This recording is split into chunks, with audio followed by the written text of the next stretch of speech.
Obi-Wan ne t'a jamais expliqué ce qui est arrivé à ton père? Oh, il m'en a dit assez. Il a dit que c'est vous qui avez tué mon père. Non, je suis ton père.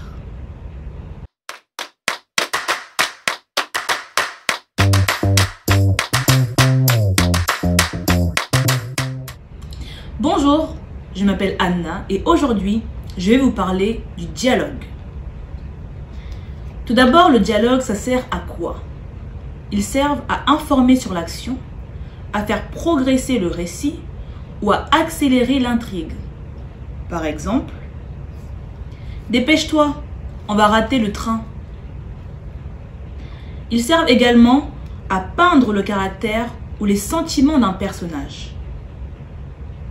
Dégage, gamin. Toutefois, le dialogue ne doit pas répéter la narration au risque de devenir redondant. Un exemple à ne pas suivre. Kael salua son cousin Paul. Bonjour Paul. Alors, comment insérer un dialogue dans une narration? La manière la plus simple consiste à commencer la réplique avec un tiret long. En ajouter un deuxième marquera alors le changement d'interlocuteur et ainsi de suite. Notez que vous pouvez également utiliser un tiret long pour une seule réplique, c'est-à-dire même si votre locuteur n'obtient aucune réponse ou qu'il se parle à lui-même. Toutefois, s'il s'agit de la pensée d'un personnage, on utilisera plutôt l'italique. Les tirets longs sont là pour des répliques dites à haute voix. Afin d'introduire un dialogue dans un texte, vous pouvez utiliser des verbes de parole. Par exemple, commenter, répliquer, demander, s'écrier, suivi par les deux points. La femme huma le parfum et soupira, comme cette odeur me rappelle mon enfance.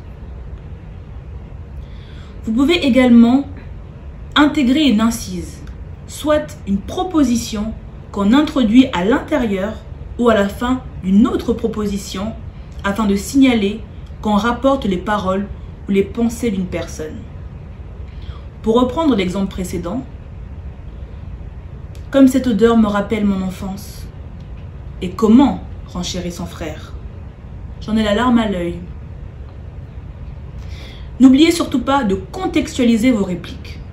Vos personnages parlent bien sûr, toutefois, il se passe également d'autres choses en même temps.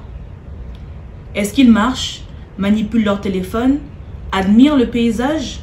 Est-ce que leurs voix sont graves? Sont-ils nerveux, excités? Pour terminer, mes conseils. Mon premier conseil, inutile de rapporter chaque parole de vos personnages sous forme de dialogue. Les dialogues doivent être pertinents et apporter une nouvelle information. Mon deuxième conseil, variez vos verbes d'action.